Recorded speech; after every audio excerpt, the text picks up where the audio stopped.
Okay, here we are online in Fiji, and welcome to this evening's installment of the Ramayana leading up to Ram Navami, which here is going to be on the 2nd of April, and that's going to be Thursday.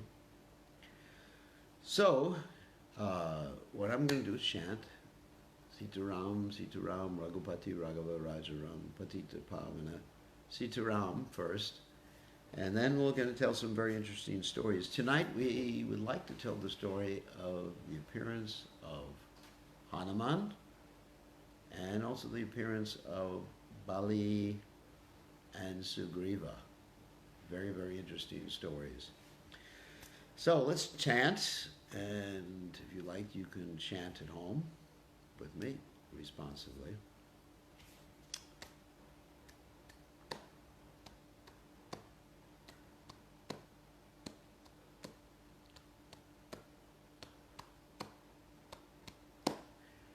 Sitaram, Jaya Sitaram, Sitaram, Jaya Sitaram, Sitaram, Jaya Sitaram,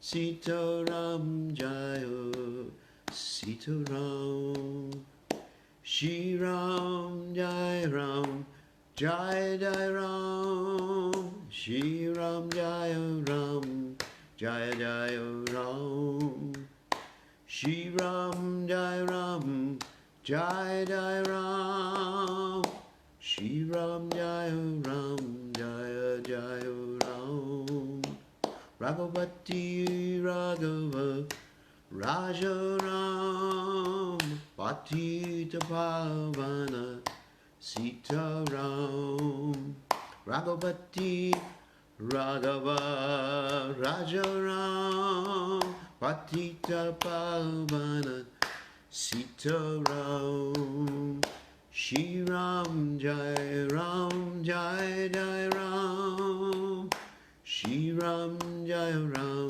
Jaya Jaya Ram, Shri Ram, Jai Ram, Jai Jai Ram, Shri Ram, Jaya Ram, Jaya Jaya Ram, Sita Ram, Jaya Sita Ram, Sita Ram, Jaya Sita Ram, Sita Ram, Jaya Sita Ram, Sita Ram, Jaya Sita Ram, Shri Ram, Jai Ram, Jai Jai Ram, Shri Ram, Jai Ram, Jaya Jaya Ram, Shri Ram, Jai Ram, Jai Jai Ram, Shri Ram, Jai Ram, Jaya Jaya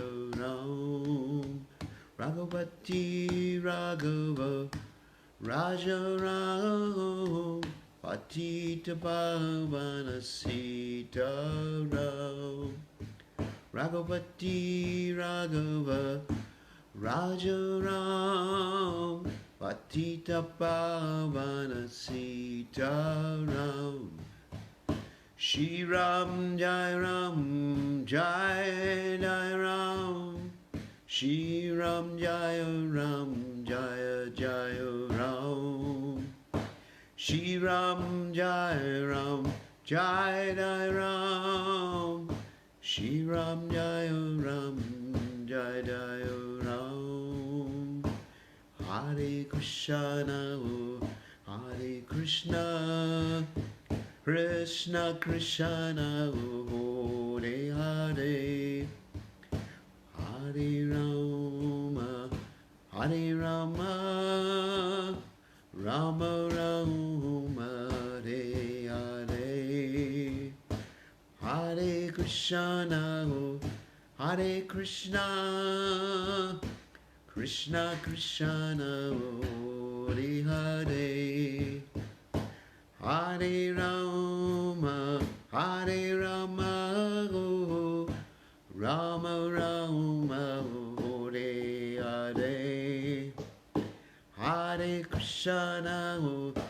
Hare Krishna, Krishna Krishna, Hare Hare, Hare Rama, Hare Rama, Rama Rama, Hare Hare, Hare Krishna, Hare Krishna,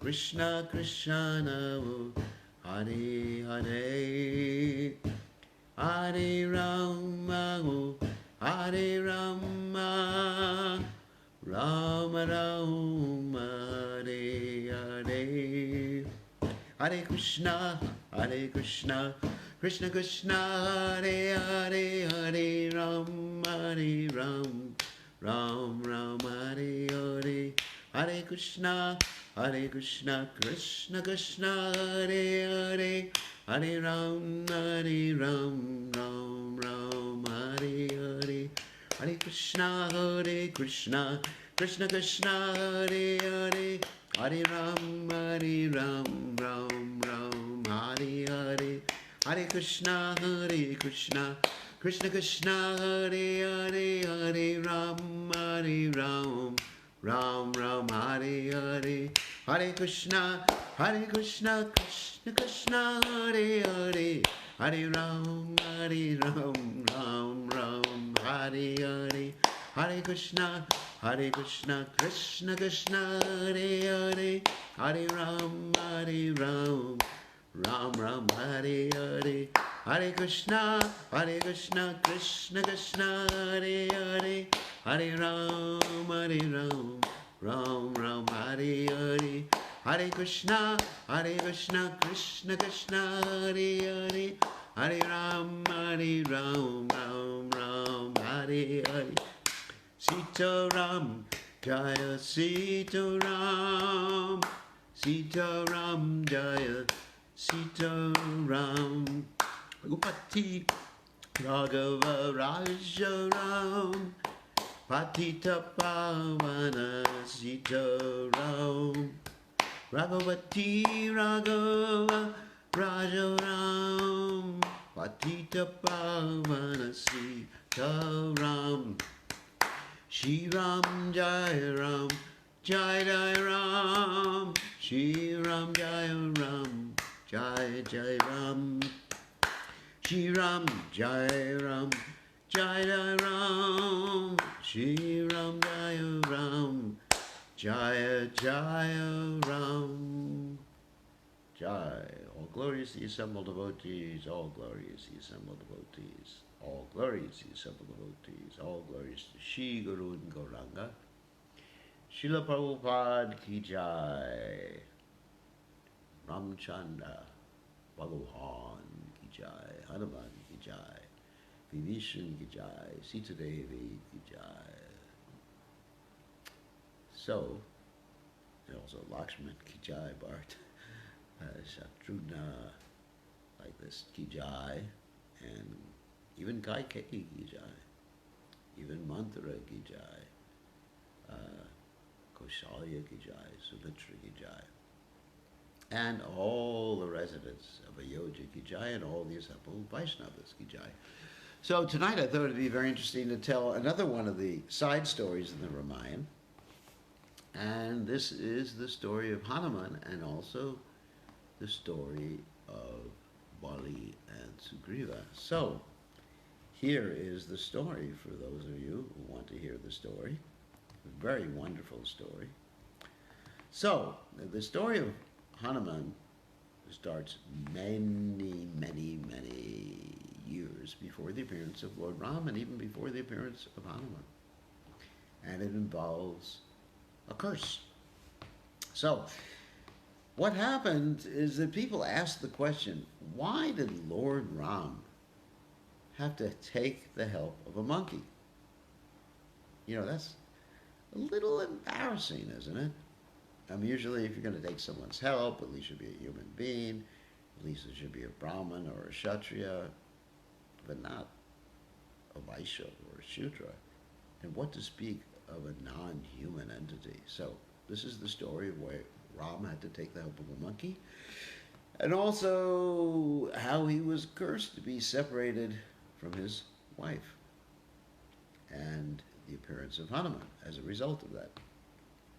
So here we go. And of course, all these stories, they actually are arranged by the Supreme Personality of Godhead. Even when we hear curses, or Dasaras getting cursed to die because of feeling separation from his son, this is actually all the Lord's plan. And one may ask, with the Lord is planning all these things, why is he so cruel to his devotees? Oh my God. It appears that he's extremely cruel. Look at Dasara, pure devotee of the Supreme Personality of Godhead, Sita Devi, the Lakshmi, the consort of the Supreme Personality of Godhead. Why does the Lord act like that towards his devotees? So you have Queen Kunti, who was subjected to all these miseries. Well, there's a very interesting explanation. Or the gopis who were separated from Krishna when he left Vrindavan at 16 years of age. Some acharyas say 12 years. Prabhupada said 16. There's a reason, and the reason is that absence makes the heart grow fonder. And that may appear a little trite for me to say that. But it's the case that in the spiritual world, in spiritual affairs, when one thinks of the Supreme Personality of Godhead or the spiritual master, there's no separation. And the more intensely you think of the object of your beloved, then there's more connection. The more intensity, the more connection you have with the object of your beloved.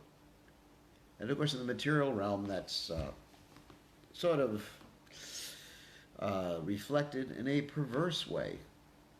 This evening we were telling the story of Bilvamangal Thakur, who is feeling great separation from his girlfriend, Chintamani.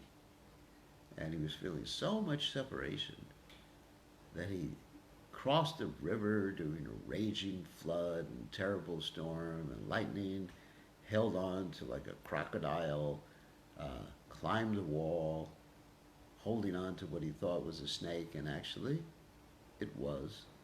He thought it was a rope, and actually it was a snake. And then finally he arrives at Chintamani's door, all disheveled, his clothes were torn. And he knocks on the door, and Chintamani's very, very surprised to see him. And Chintamani says, Bilvamangal, if you had so much love for Krishna, you'd be a pure devotee right now. And therefore he took sannyas. So the famous story. Recently in Fiji there was an interesting story. There was one man who could not bear separation from his girlfriend. So what happened is that there was actually a block in the road here because there are some quarantine areas, particularly one city called Lotoka, in which everyone is not allowed in or out of because they had coronavirus cases there. So this particular individual walked 35 kilometers to see his girlfriend against the law. Then he had to go to jail. So such is the determination of one who is feeling separation. They're willing to do anything. But in the spiritual realm, that mood of separation connects one ever more deeply with one's beloved. So all these difficulties you see the devotees enduring, in one sense, in a higher sense, are actually symptoms or manifestations of a devotee's love for Krishna. It's like Srila Prabhupada.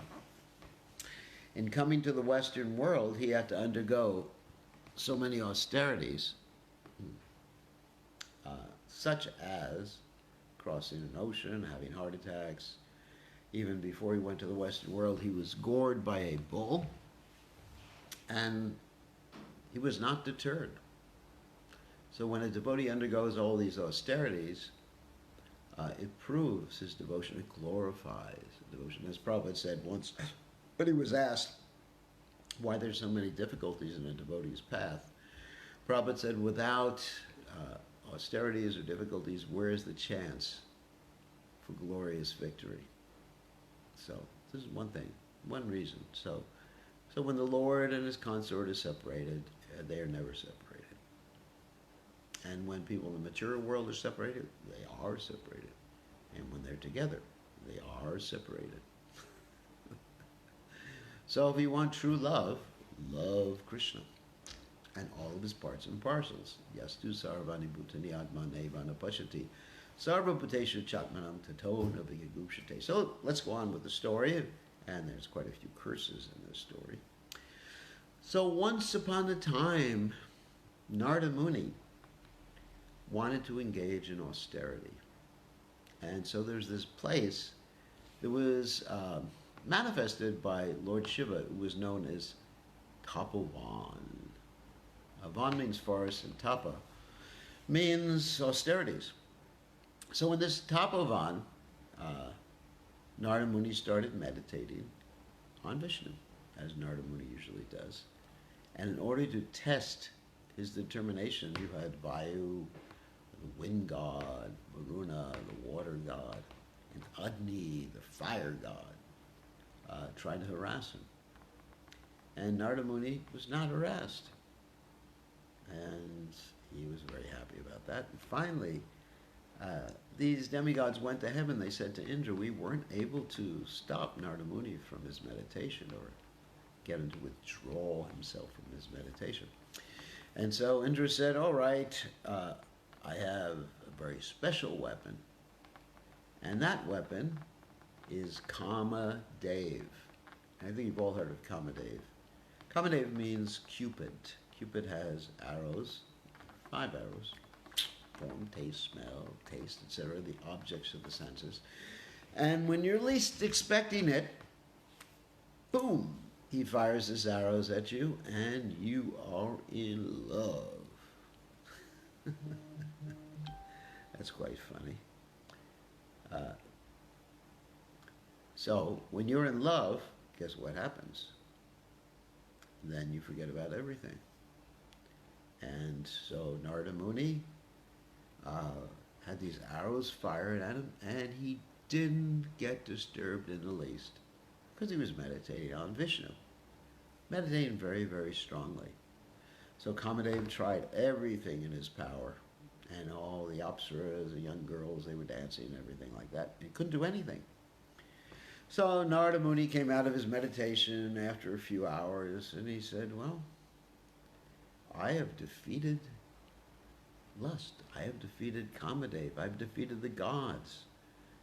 And he went to Lord Shiva, and he said to Lord Shiva, actually, I have conquered lust. Now, there's a problem with that.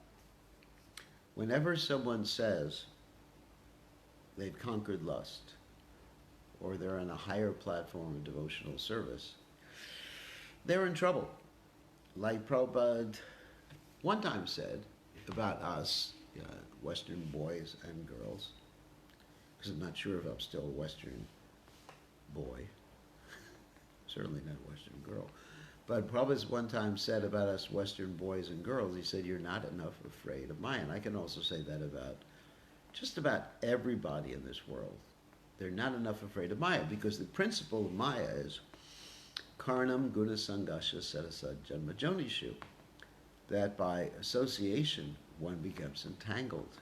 So when we're not careful, we take up bad association, or we even associate with the pride in our minds, as Narada Muni was at this particular juncture. So Narada Muni was bragging to Lord Shiva.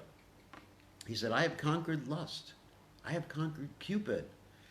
This is wonderful. And Lord Shiva said to him, gave him some instructions. He said, don't say this to Lord Vishnu, just like cool it, don't say it to Lord Vishnu. And so Narada went out, and he was so full of happiness at having conquered lust and what we call a little bit of self-aggrandizement. I don't want to say it was conceited. This is a pastime. Believe me, it's a pastime. Just like you have the pastime of sometimes the gopis cursing, and then they have to take birth on the earth, the whole Tulsi Shalagram Vivaha story. So this is a pastime. not to criticize Narada Muni. He takes part in pastimes of the Supreme Personality of Godhead. So Narada, he went to Lord Vishnu and he said, "Hey, Lord Vishnu, I have conquered lust." Because this is very bad. I have conquered lust. I am Krishna conscious. Sometimes we hear devotees say that. I'm on a higher level of devotional service. You got a problem there. Actually, Bhaktivinoda Thakur prays in his poem, Mama Nivedana Shuno, Vishaya Durjana. My dear Nanda, I'm a materialistic rascal. Please take this sinner weeping and weeping. I'm devoid of all such a good qualities. So this is how a devotee should feel. Not depressed, but just basically humble. That I'm dependent, because without thinking like that, one will not be dependent on the mercy of the Lord. One will think, I can do everything myself, I'm intelligent, I am a controller, I have all these good qualities, I'm attractive. And so we're going to hear this in the case of Narada Muni. So Narada Muni had to learn a lesson. So once upon a time, he went to visit a king. And as he was visiting the king, there was a young princess there. And there was a prediction made that anybody who married this particular princess would become like the Lord of the universe. And Narada Muni was the actual one who gave the prediction because he read her palm. There's my palm. He read her palm. Whoever marries this lady will be the king, a great king, and he's going to live just like the gods. So Narada Muni, because he had been proud, he said, why shouldn't I marry this girl? And he thinks, I have to make an arrangement to marry this girl. So he went to Vaikuntha, the Lord Vishnu, and he said, I have to ask a favor for you, or from you. And Lord Vishnu said, what? He said, I want to get married. And Lord Vishnu said, what? I thought you had conquered lust. And Narada said, I did conquer lust, but now I definitely want to get married. And so Narada said, I want to have the face, just like your face, the face of Hari, just as good as Hari, or a face like Hari. Okay, like Hari. And so Lord Vishnu said, okay, I'll give you this particular appearance if this is what you want. So the princess went to her Swayamvar, and there was Narada Muni, and I think most of you know that Narada Muni, at this particular juncture, had the face of a monkey. Because Hari can also mean monkey. So this princess went around to choose her husband, and she went by Narada Muni, and Narada Muni just thought, she must marry me. And everyone began to laugh at him because he had a face like a monkey. And Narada said, everybody must be making a mistake. I'm extremely handsome. I am deserving of this garland. And everyone kept laughing. And Narada, he was thinking, what's happening? He went and he took a mirror or looking glass or whatever they use at that particular juncture. And he looked at himself and he saw there was a monkey's face.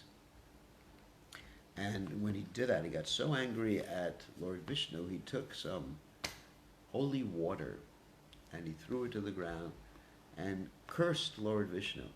He said, you're going to have to take shelter of a monkey to be successful. And also, you are going to be separated from your wife. So, anyway. So Lord Vishnu was very happy to receive this particular curse because he understood this was going to be very helpful in his defeating Ravan and taking help of his eternal servant, Hanuman. As I mentioned before, there's so many curses that go on throughout this, like Ravana was cursed so many times by Vedavati, he was cursed by Parvati, he was cursed by Nandi, he was cursed by Nalakuvara, So many curses. Oh yeah, one thing I wanted to mention about Hanuman, I mentioned one of his curses the other day. He was actually cursed at one point. Uh, Ravan, I'm talking about. Ravan was cursed at one point that he would die when a monkey spat on his face. And so there was one time when Ravan was actually looking at himself in the mirror, mirror, mirror on the wall, who is the prettiest Rakshasa of them all? And as he was looking at himself on the mirror, from the mirror, Hanuman actually made himself very, very, very tiny. And Hanuman was on the mirror, and Hanuman was spitting at Ravan. Pew, pew, pew, pew, pew. And then it was understood. Ravan didn't know what was happening. He just thought, maybe there's a little breeze in here, or it's raining, or something like that, or the roof is leaking. And that was something that came before Ravana's demise or defeat at the hands of Ram. So that's the beginning of the story of why Lord Ram had to take shelter of a monkey and also be separated from his wife. So let's get back to the story of Hanuman, which is one of my favorite stories. And so here's the story. Once upon a time, as all stories go, very interesting, Lord Shiva and Parvati, they were engaged in loving relationship, and sometimes when different demigods would engage in loving relationships, they would take different forms. And this was similar to a simian form, a monkey form. And there was basically a pregnancy. And Parvati said that I definitely do not want to give birth to a monkey. I previously had a elephant, or at least elephant head. We understand that. That's Ganeshji. And so, therefore, Lord Shiva called for Vayu. And Vayu carried the embryo from Lord Shiva to the womb of Anjani, who is Hanuman's mother. Now, interestingly enough, Anjani was not just an ordinary old monkey lady. She was previously the servant of Brahaspati. Brahaspati, of course, is the priest of the demigods. And Brahaspati got very angry at her one day because she had become lusty. She had seen some Gandharvas and Apsaras. Like I mentioned before, when one meditates or sees things or comes in contact with the modes of nature, one's whole consciousness becomes affected. That's why Prabhupada said we only eat prasadam, and only eat prasadam that is cooked by devotees. Why is that? Because when people cook food, then it influences even the molecular structure of the food. So the consciousness, which is covered or carried by the blood in the body, get affected by the modes of nature. So if you eat food cooked by a wicked person, your mind becomes wicked. And if you eat food cooked by a pure devotee, your mind becomes purified. And if you eat food cooked by a devotee and you're taking the remnants of a great devotee, then you get really purified. Actually, there's this interesting story in Chaitanya Leela of this devotee, Kalidas, who would take the remnants of each and every other devotee in the Navadvip area, even if that other devotee was from a Shudra family. There was one interesting interaction told in the Chaitanya Charitamrita, where there was this devotee, Jadu Thakur, from Banamali family, a lower class family, and Kalidas gave him a mango, and after some time Kalidas left the house, and Jadu Thakur ate the mango, shared it with his wife, and they threw away the pit and the skin, and Kalidas was waiting outside their house and sucked on the skin and on the pit. You may think this, ooh, horrible, but taking the remnants of a great Vaishnava, is one of the most wonderful, powerful things you can do in Krishna consciousness. It's described that the foot dust, prashadam remnants, and also the foot bathing water are very powerful substance of a pure devotee. Of course, all those things of a pure devotee. And because of that, Kalidas was later on able to drink the foot bathing water of Sri Chaitanya Mahaprabhu when he entered the temple of Lord Jagannath, which Sri Chaitanya Mahaprabhu never let anyone else do. So anyway, getting back to the story of Hanuman. So Anjani, she was cursed by Brahaspati because she became so lusty seeing these Gandharvas and the Apsaras that she embraced Brahaspati, and Brahaspati said, "You are acting like a monkey, therefore you should become a monkey." And she became a monkey, and she was given the benediction that as soon as she gave birth to a child, then she would go back to Brahaspati. So she gave birth to Hanuman, and actually when she was pregnant with Hanuman, there's an interesting story that's told in one of the Puranas that some of you may have not heard, is that Bali, Bali, the brother of Sugriva, half-brother of Sugriva, attacked the embryo of Hanuman. But the embryo of Hanuman was so powerful that Hanuman, as an embryo in the womb of Anjani, diffused this weapon, and the weapon actually became his earrings. Wonderful story. So then, finally, Hanuman is born, and his mother flies back to the heavenly kingdom. And as she's flying back to the heavenly kingdom, he asks her, "What should I eat, Mom, now that you're going away?" And she says, "Some nice round fruit, orange fruit, preferably." And so he looks up in the sky, and he sees, wow, there's a big fruit there. And he flies immediately for the big fruit in the sky. And, of course, that big fruit is the sun. And he keeps chasing the sun. Same time that he's chasing the sun, there's someone else who's chasing the sun, and that is Rahu. Now, you remember the story of Rahu is actually from the story of churning of the milk ocean. When the milk ocean was churned, the nectar came out, and the demons stole it first, but the demigods got it later because Mohini Murti took it away from the demons.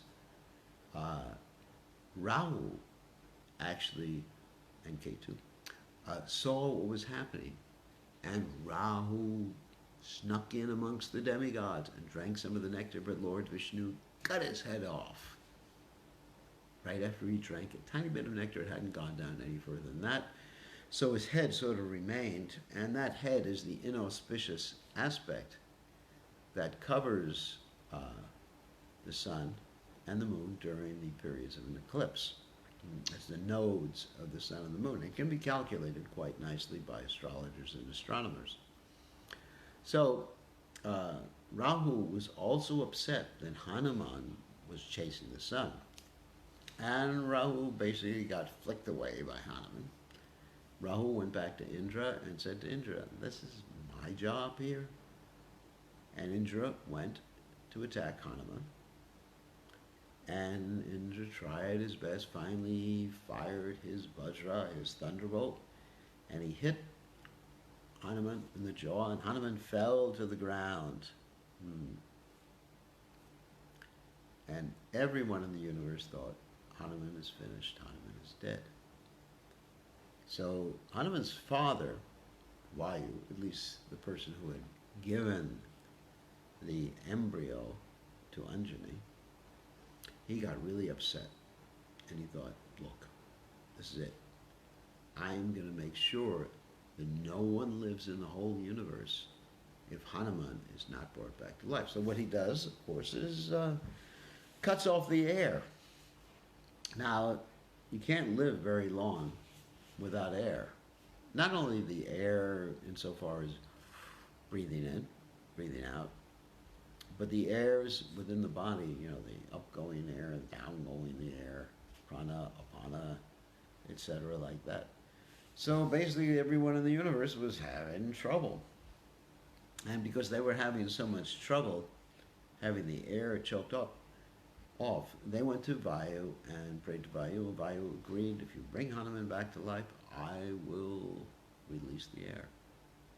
So he released the air, and all the demigods gathered to give Hanuman great benedictions.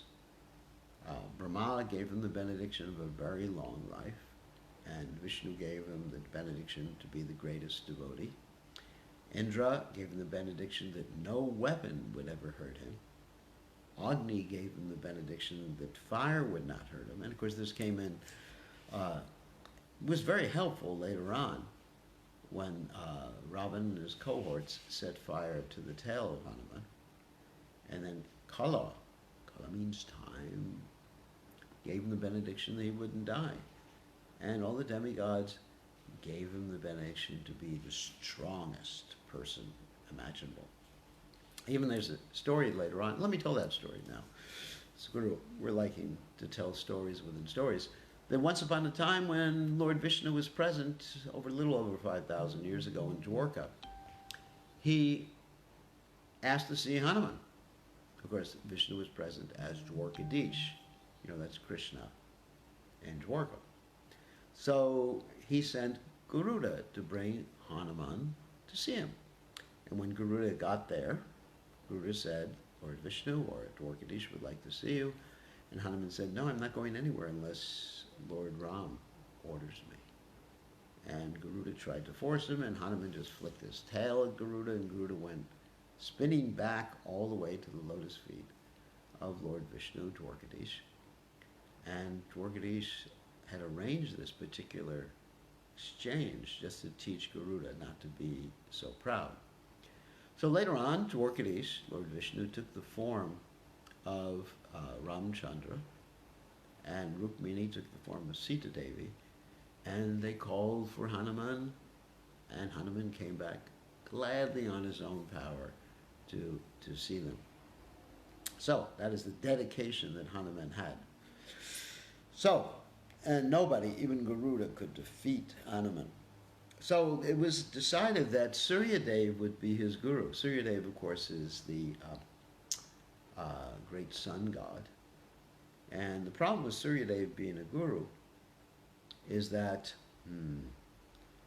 Suryadev keeps moving. So if you're going to take instructions from your guru and he's moving all the time, you have to move backwards.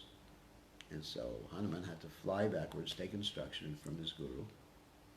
And it's a very interesting thing that Prabhupada also said something similar about himself when the devotee said, we'd like the dust of your lotus feet. Prabhupada said, my feet are always moving, therefore you have to go out and preach.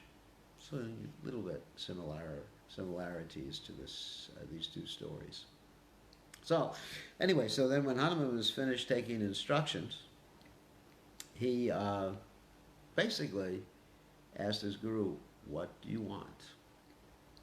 And his guru Suryadev said, I want you to always serve my son, Sugriva. And so why was Sugriva the son of Surya?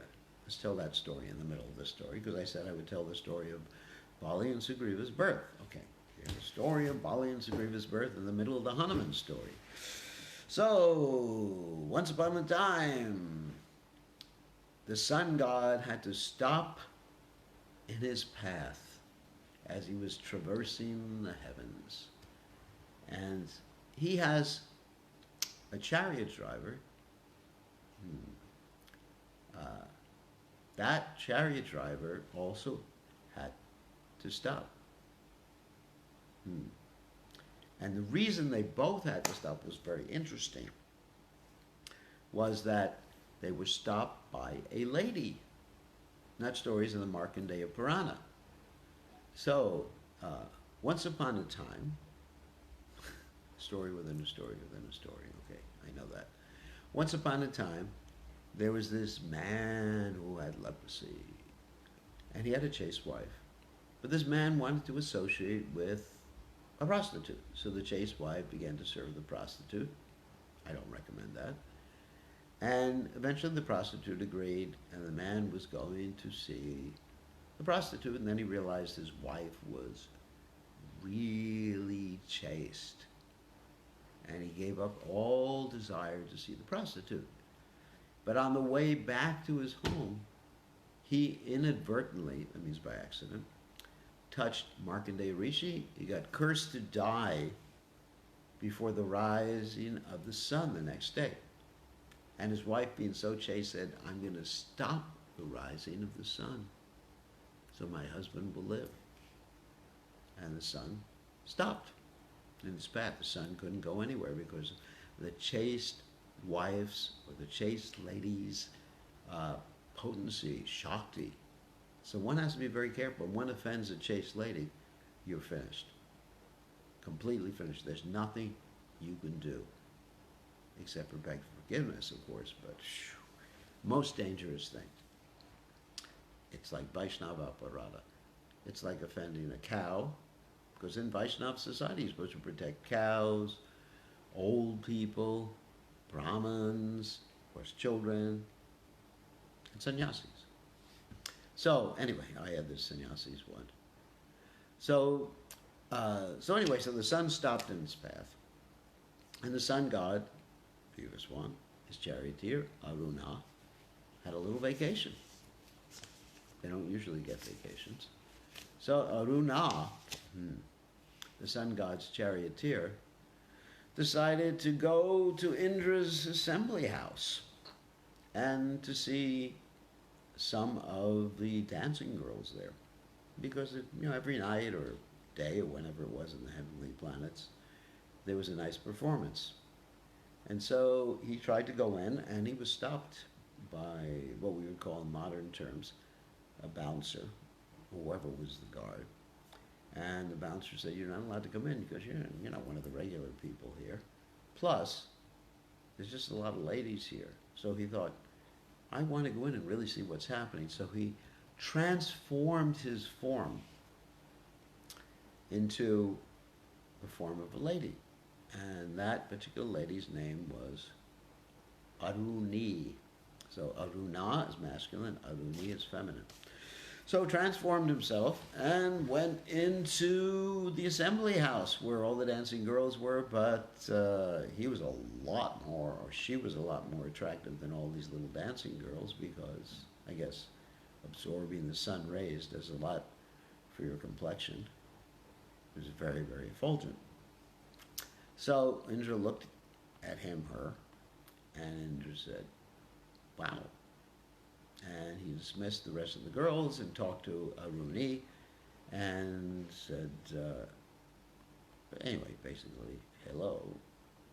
And as a result, there was a child born, and that child was Bali.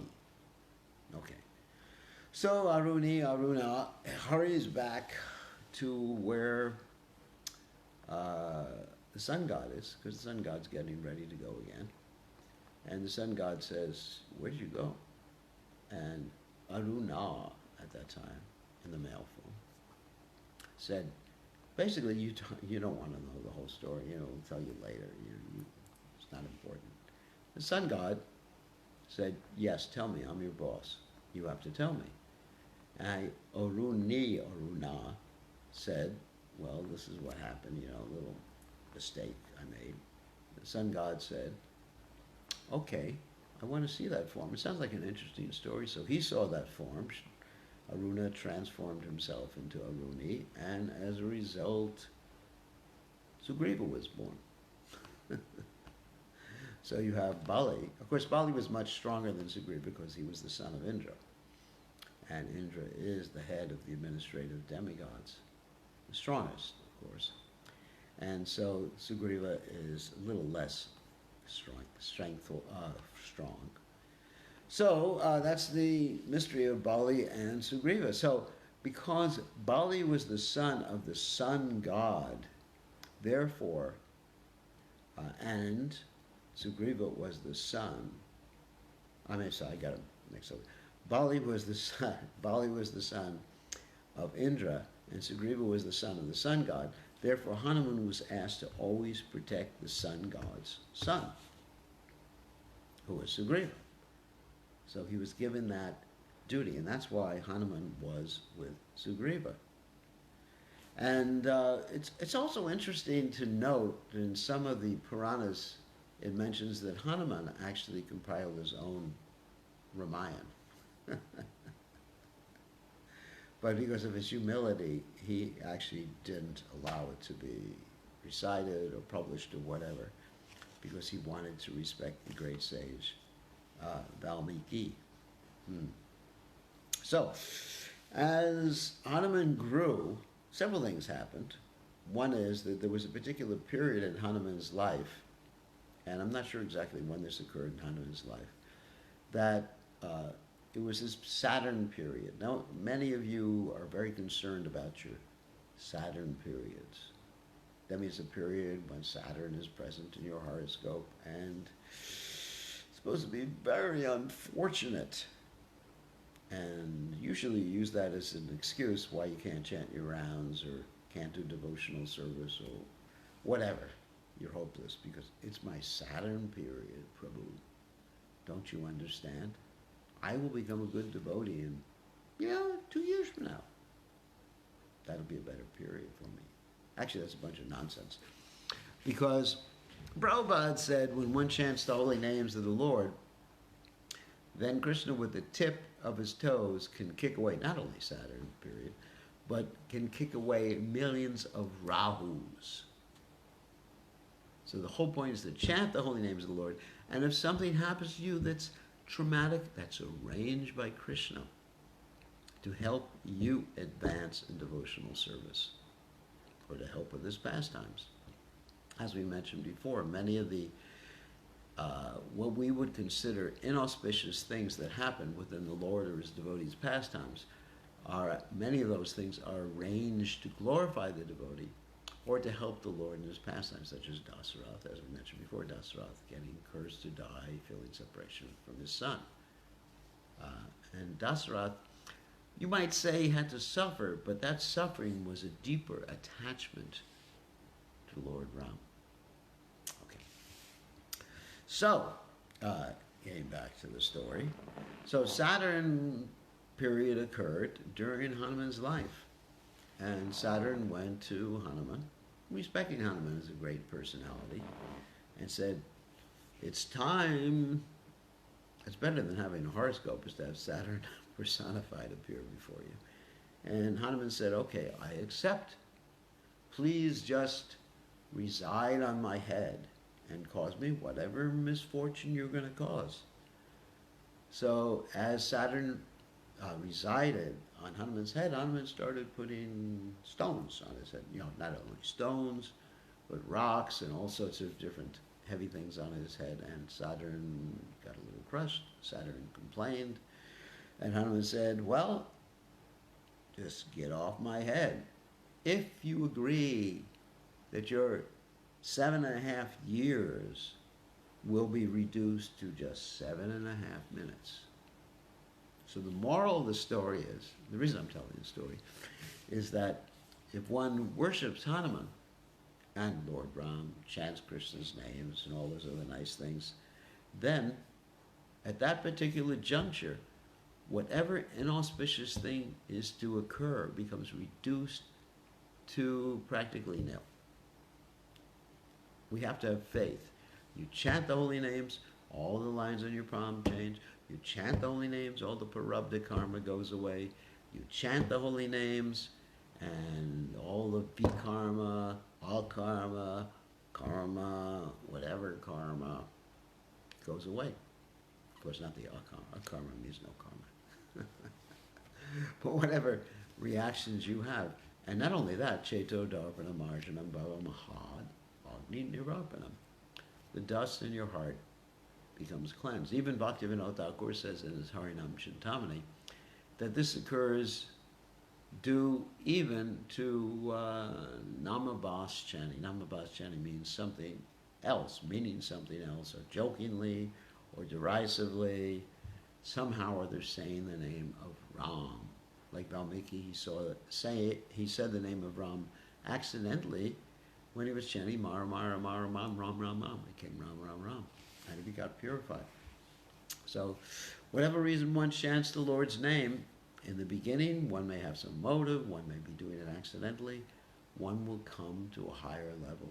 Just like Drupamara, she was chanting for some materialistic purpose, to have a kingdom greater than that of Lord Brahma, and then ultimately he came to the highest level of pure devotional service and didn't want anything after that time. So worship Hanuman. How do we worship Hanuman?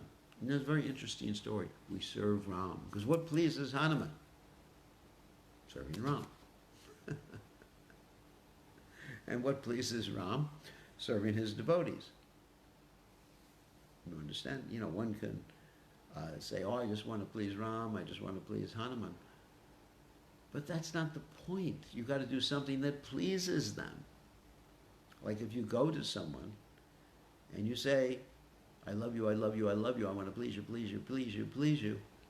And they say, well, can you do this? And you say, I love you, I love you, I love you, I want to please you, please you, please you. They say, get out of my face, so to speak. You have to do something that pleases the object of love. You want to please Hanuman, what pleases him? Right? Not just chanting his name, by chanting Ram's name. Because what is Hanuman doing? He's always chanting Ram's name. It's a very, very important point. So, anyway, and Hanuman's love for Ram is so great, and I'm sure everyone knows this story, but I'll tell it again, that one time Hanuman was given some pearls by Sita Devi, and he started chewing on the pearls. And everyone was making fun. What is this monkey doing?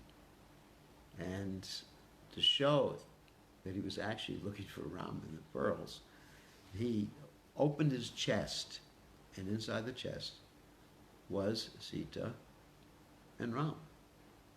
So we always had that. So anyway, that's the miracle or the story of Hanuman, and that is the story of Bali and Sugriva. And I thought I would tell that story this evening. And I think that's all we have time for today. That's about a 45-minute class. Just keep it short and sweet. So the next few days, roughly at this time, if we can do it every evening, until April 2nd. April 2nd is actually Thursday. Yeah, I think we can do it till then. April 2nd, we're going to be speaking stories from the Ramayana, or about the Ramayana, or about the personalities in the Ramayana. One story I'd like to tell tomorrow night is the story of a very interesting story of Lavanasura, the Lavanasura demon, and how he was in charge of Mathura, and Mathura got saved by Shatrughna. Okay, thank you very much. And all glories to Lord Ramchandra. I'm sorry we don't have more people here.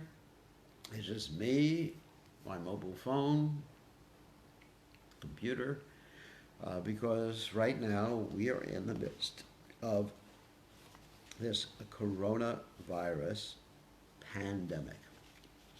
Epidemic means just like a small area. Pandemic means the whole world is suffering. And one of the reasons that the whole world is suffering, of course we can look at it from the standpoint of karma,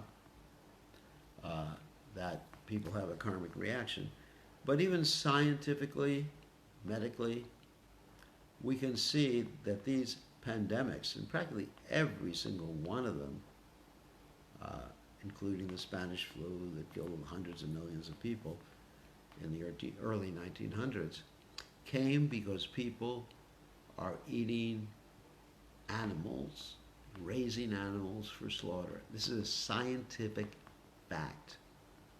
Scientific fact. So we, human beings, are responsible for this pandemic. And unless people change their behavior, there'll be worse pandemics to come. So it requires a change of behavior. What is a change of behavior? Not just becoming a vegetarian, but offering the food to Krishna. Because Krishna says in the Gita that if one eats without offering to him that person is verily eating sin.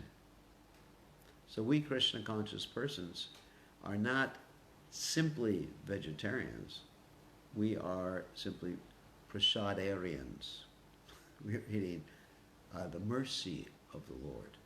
And by doing that, one gets purified, one becomes free from sins. And so this is the secret to eliminating, I wouldn't say eliminating all material miseries, because material miseries will be there as part and parcel of this world, as Krishna says in the Gita, Brahma Bhuvana Lokapana Vartino Arjuna Mamu Pechutukantiya Purna Janma Navijate, from the highest to the lowest planet, all are places of misery. Because ultimately, even if you live the happiest life, you have to leave this world. Leave everything behind, all the people you love and everything you strive for behind. So, but still, when we can make this place, let us say, like the kingdom of God, in the sense that everybody's glorifying God, if we follow God's orders. If we don't, then Kali Yuga, or the depths of Kali Yuga, will actually increase more and more and more. And that's what we're seeing. We shouldn't be surprised. We shouldn't be surprised by these things, because people commit activities that are against the laws of nature. Krishna has written the law, and the laws of nature, karmic laws, and also the external laws. It's all written by Krishna. If one breaks the law, laws of science, we're talking here about the laws of science, the laws of nature, then you get a reaction. It's as simple as that. Because Krishna is expert in enforcing the law. He has agents who are expert, Yamaraj, the demigods, and others. So it's important we follow the laws of God in order to be happy in this world. So, thank you very much. I guess that's it. See everybody tomorrow night, and of course we'll be speaking to different devotees during the day. All glories to Srila Prabhupada, Ramchandra Bhagawan,